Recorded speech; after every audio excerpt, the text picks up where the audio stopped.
참 좋습니다. 저도 지난 주간에 휴가를 갔었는데 휴가 내내 파란 하늘, 하얀 구름, 파란 바다를 실컷 보고 왔습니다. 볼 수 있다는 것은 참으로 축복이죠.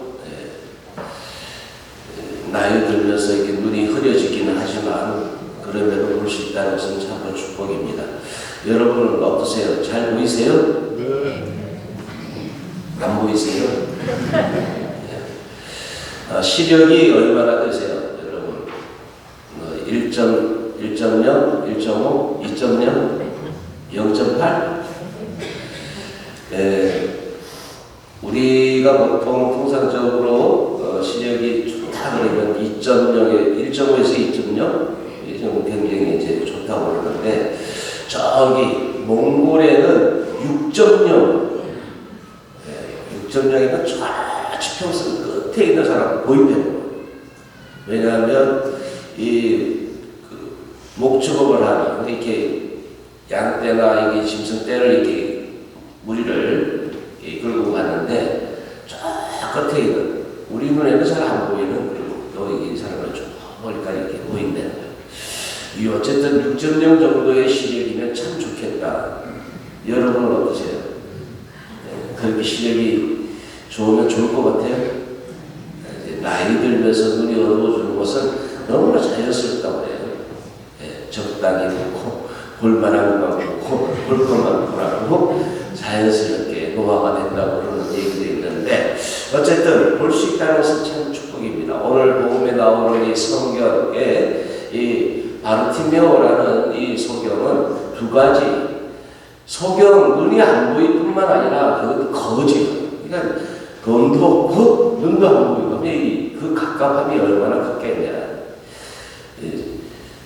눈은 안 보이는데 그래도 돈이 이제 좀 있어서 부자라서 여유가 있었다면 이런저런 이제 경우의 수들이 생길 수 있을 텐데 그렇지 않았다. 한편 우리들이 들었던 독산에는 이 소경과 절름발이가 고침을 받고 위로를 받게 될 것이다. 다시 말하면 메시아에 대한 그리스도에 대한 이 표지를 드러내고 있는데 이 소경의 바르티메오의 이 이야기 속에 바르티메오는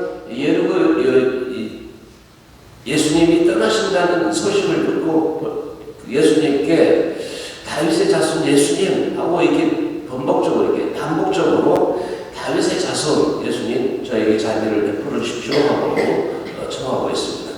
사실 이게 다윗의 자손이라는 그 호칭도 메시아 구세주 더 나아가서 주님이라는 그런 뜻이 담겨 있죠. 그리고 자비를 베풀어 주십시오라는 여기에는 그냥 용서해달라 이런 뜻이 아니에요.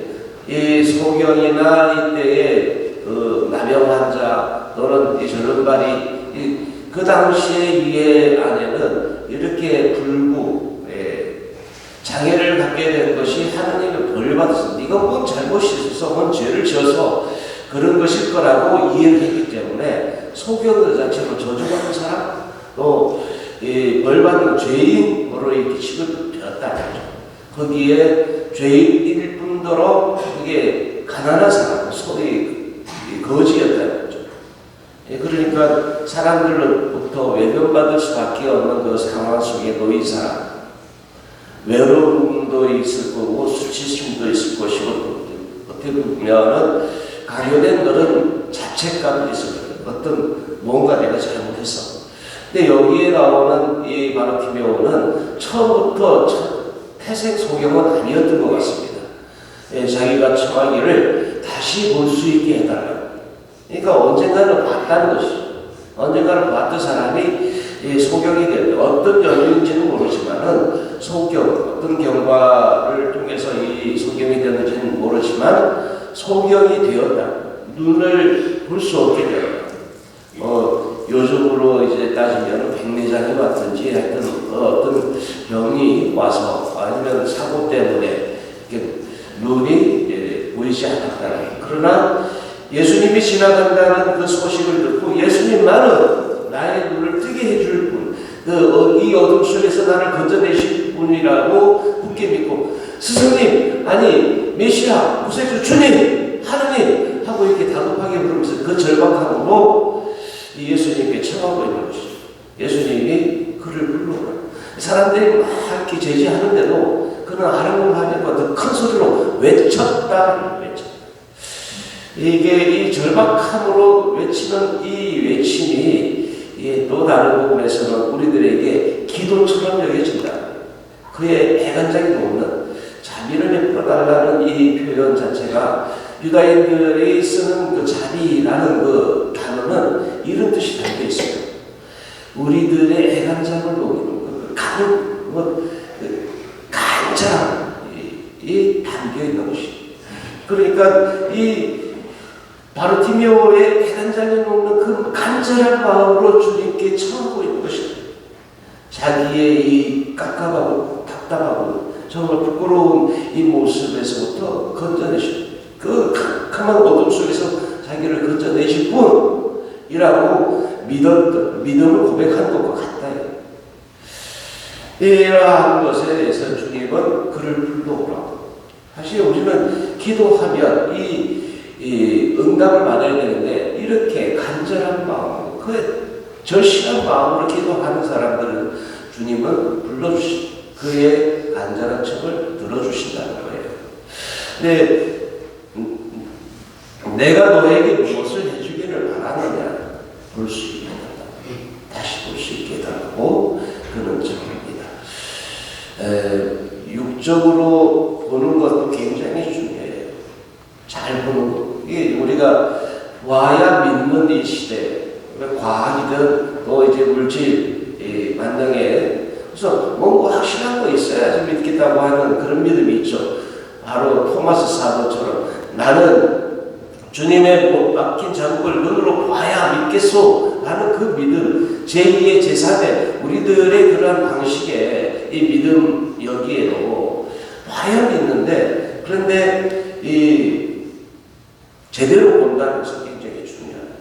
눈으로만 봐서, 아니 손으로만 만져서 그래서 믿는 것이 아니라, 보지 않고 믿는 그런 믿음도 굉장히 중요한데, 제대로 보는 것, 그러니까 마음의 눈으로, 사랑의 영의 눈으로 바라보는 것도 더 중요하다.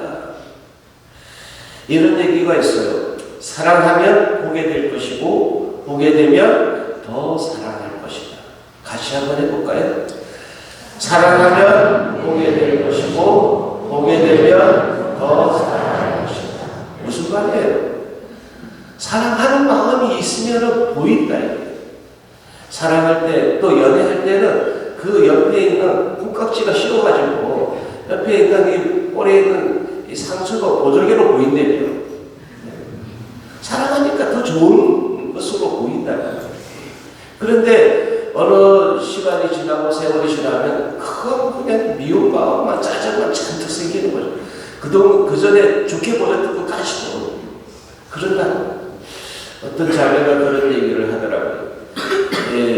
사실은 신랑이 연애할 때는 담배 품어낸 그 모습도 너무나 멋있었고, 담배 냄새도 너무나 구수해가지고 그 냄새 때문에 연애를 하게 되었다. 이렇게 했는데, 세월이 지난 다음에 손주가 생기니까, 아이고 저 열감튀기 냄새 이러면서 막 밀어내더라고요. 제발 나가서 아직도 담배를 끊지도 않고 저러고 피우니까 막 그렇게 짜증을 나고 이렇게 부린대. 적절한 표현인지 모르겠습니다만, 어쨌든 사랑하면 보이는데 사랑이 식어버려요. 그러면 더 이상 그 좋은 점이 안 보일 수 있다. 사랑하면 마음으로 볼 수 있지만, 사랑하지 못하면 다친 눈으로 보기 때문에 더 이상 보지 못하는 것일 수도 있겠다. 사랑하는 마음으로 바라보면 더 좋은 더 좋은 것으로 바라보게 되는데, 사랑하는 마음이 사라지고 나면 눈이 닫혀버리기 때문에 안 보인다. 그러니까 우리가 사랑하는 마음, 믿는 마음으로 바라보는 것이 굉장히 중요하다. 바르티메오는 그가 즉시 보게 되고 난 다음에 주님을 따랐다라고 이렇게 복음을 전하고 있습니다. 그러니까 육적인 눈도 뜨였지만은 영적인 마음도 열려서 주님을 따르게 되었다라고 이렇게 볼 수가 있겠습니다. 오늘 우리들이 세상을 또 우리들 자신을 또 이렇게 바라볼 때 뭐 어떤 눈으로 바라볼 것인가? 사랑하는 마음으로, 믿음의 눈으로 바라볼 것이냐? 아니면 그냥 보여지는 대로만 볼 것이냐? 이것은 굉장히 중요한 것입니다. 여기저기 우리에게 들려오는 좋지 않은 소리들, 상황들, 이러한 것들, 우리의 육안으로만 볼 것이 아니라 사랑하는 마음, 믿음의 눈으로 바라볼 수 있는 우리들이 되었으면 좋겠어요. 그래서 진정으로 우리도 이 바르티메오와 함께 주님 볼 수 있게 해달라고, 볼 수 있게 해달라고 간절한 마음으로 기도할 수 있어야 되지 않을까 싶습니다. 이번 한 주간 우리도 사랑의 눈으로, 믿음의 눈으로 제대로 볼 수 있게 해달라고 주님께 함께 기도하는 한 주간이 되시기를 기원합니다.